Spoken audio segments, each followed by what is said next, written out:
Soulful shit, you know what I'm saying? Like, some soulful shit for everyone, you know what I'm saying? Like, I made this be myself, so hear me. Woo! I mean, like, we can put all that clown shit away. This some real shit for you. I'm spazzing right now, so listen, let's go. Yeah. It's in their bones, the thugs in harmony for the love of the money. Then fall victim for the cookie, then turn pussy, it's lonely. You said you hold it down when life get rough, we're here now, so show me. We move them losses to them wins. Heavy pounds, we make it ends meet. Converse with only few who make me feel like I be 10 feet. Yes, peeps, man. What's going on, man? Back in the building. This will be a very, very quick video. I just see a little bit of news, which I found kind of interesting. Very, very interesting. And it revolves around Ibrahima Konate.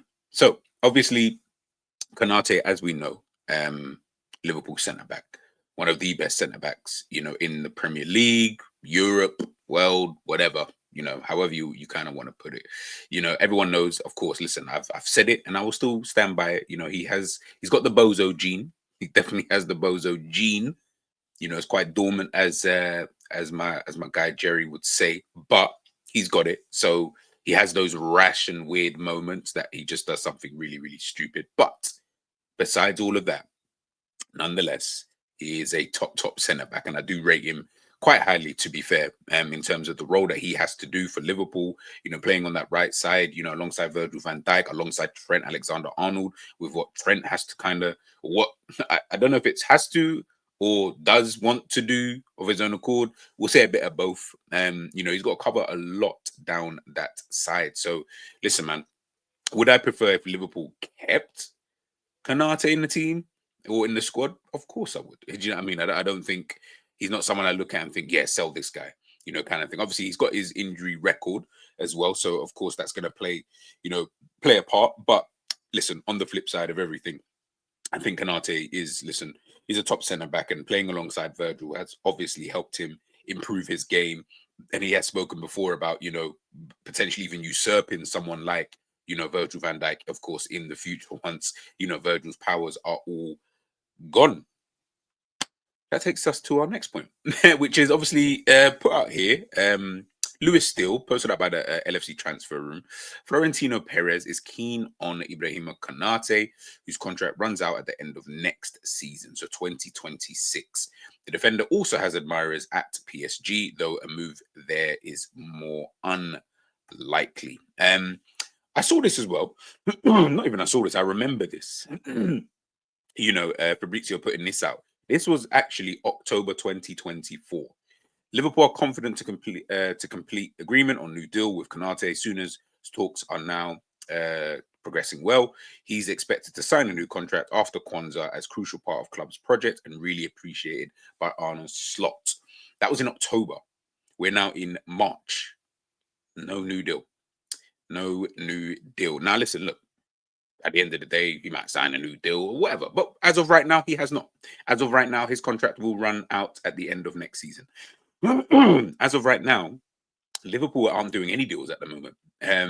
No new contracts for Virgil, Salah, or Trent. No new deal, obviously, for Konate. I'm sure Luis Diaz is still waiting on a new deal, you know, from the one he previously signed. It's a lot. It is a lot that Liverpool kind of need to get sorted out, if I'm being 100% honest. And listen, man, the longer you kind of wait, you got clubs like PSG, Real Madrid. They got clubs that will take these players. You hear? I mean, every player. Listen, no one's necessarily untouchable, so to speak. Maybe a Virgil, he might be like the only one kind of thing in terms of like I wouldn't sell that player for sure. So everyone's got a price, and to be honest, maybe even Virgil's got a price. You know what I mean? Just no one's ever met it, but the fact that, and listen, like I say, this is just as of right now, the 5th of March, 2025.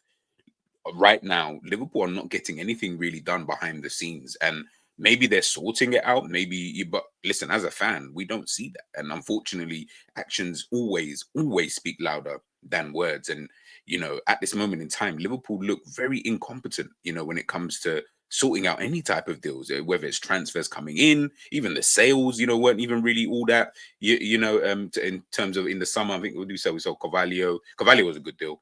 Sepp Vandenberg, that was all right. Can't remember who else we actually sold I think Bobby Clark or something like that. But you know, in terms of incomings, obviously nothing other than Chiesa and obviously Mamardashvili coming in next season. Contracts like it seems like Liverpool have a lot of work to do this summer coming up. Whether that's signing new deals, signing players, selling players, it looks like Liverpool have got so much to do. Like, and I don't know if I look at that and think, oh, you know what, this looks absolutely fantastic. We're in a great position, and you know, etc., etc. Now, of course, there's context to this. You know, ultimately, you know, Jurgen Klopp leaving, you know, players potentially looking elsewhere now, thinking, you know what, time's kind of up, which is totally understandable. I get that. You played under one manager for so long, you were successful, you know, under this manager, new manager kind of comes in, he's got new ideas, new way of thinking, new everything, you know, in terms of how he kind of wants things to go about. Even the way he might come into training and speak to certain people, like everything's being done differently now. Obviously, you've got Richard Hughes, you've got Michael Edwards back. So again, that analytical side is being done differently now. So there's so many different elements on top of then the playing staff. You then look at them and you think, oh, okay, well, you've got some players who are a bit old. Do we sell them now? They've got bids coming in. We saw the Nunez stuff, you know, in the January. Like, do they still sell him? I have no idea. Do they still sell someone like Nunez? And then you've got people like Konate, Allison, Diaz. There's quite a lot of things that have not really been completed. Now, I'm not going to sit here and say that they should have done everything right now. I feel like that would be a little bit unfair on Michael Edwards and Richard Hughes to have everything sorted out. It would be great, of course, but I don't feel like that's realistic. Some stuff, I do agree. Yes, I believe that they should have been sorting out a few of these contracts, especially when you're looking at people like Konate and stuff like that. You know, people who, you know, are quite important for the future, you know, of this team. And, you know, he's already a top player, you know, now, and they haven't really gotten that patterned up. And that's the bit where I look at and I'm like, okay, Fez, that's another thing you're going to need to sort out, unless you're just going to let him get into his last year of his deal. And I don't think you really want that with someone like Konate. I don't get the vibe that he would just be like, yeah, I'll just stay. Do you know what I mean? Not that he has the vibe of, I want to go. Just, I don't get the vibe of like, yeah. But maybe that might change. Listen, I don't know, kind of thing. Liverpool, it's funny because I always say, you never even really know, right, how people are thinking. But it's almost like if we win the league, I almost feel like that will be a great send-off for a lot of people. Do you know, like, it's weird. It's a weird one. It's like, if we win the league, I feel like some people might, or some players who are, you know, looking at new deals and, you know, new places to go, they might look and think, I've done it. Like, I'm good now. I can bounce. Do you know what I mean? I've done what I needed to do at Liverpool. Liverpool ain't the dream club for a lot of players anyway. It's not the final destination point for a lot of players. So it's not like, oh my God, you know, I'm playing for Liverpool. Some people got aspirations, you know what I mean, to play for different clubs. Obviously, Real Madrid being the biggest club, but just to play maybe, and again, this is just me guessing, Konate wants to play for PSG. Maybe he wants to go to Real Madrid. I mean, who doesn't want to go to Real Madrid? They're the biggest club in the world, you know, and so it would make sense. I'm not going to begrudge anybody for wanting to do so, but ultimately, of course, we as fans, we want to keep these players here. So when these things are not being sorted out, and like I said, it's the 5th of March. For all I know, that the 8th of March it gets sorted out, and you know, this video will be, you know, completely useless. I get that, but ultimately, as of right now, things are just, it just looks a little bit.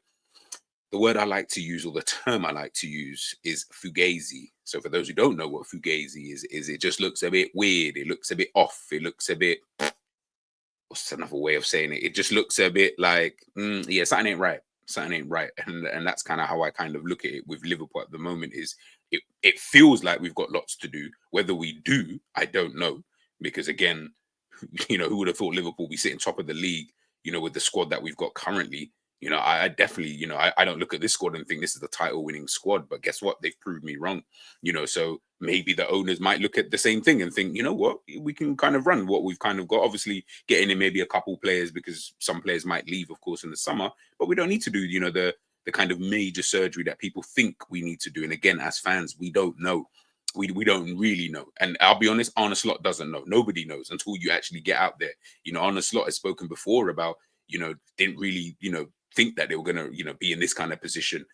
Alexis McAllister has also said the same thing, you know, earlier on in the season in terms of Liverpool being where they're at. So again, we all, I think, or the general consensus will look at this squad and say, yeah, like, you know what, it's a good squad. It is a good squad. It's got good players in there, but it, you know, it could and probably should be a little bit better in order for them to be able to try and dominate. It's no guarantee that you will, but put yourself in the best position, right? You know, in order for you to be able to do so. Like we've seen Manchester City, like we've seen Manchester United, Real Madrid, Barca's, all of these kind of teams, they've put themselves in previous times in places where they can at least try and dominate in some aspect, whereas Liverpool have never really done that, and that's always been a problem. So when you've got players like Konate, who, you know, we don't know what the hell's going on, people are going to be worried. You know, people are going to be like, well, what's kind of going on? You know, what's the dealio with this whole Konate thing? Are we keeping him? Are we not keeping him? Like, is he going to sign a new deal? Again, like I said, we've got the whole summer to worry about these kind of things anyway at this moment in time. So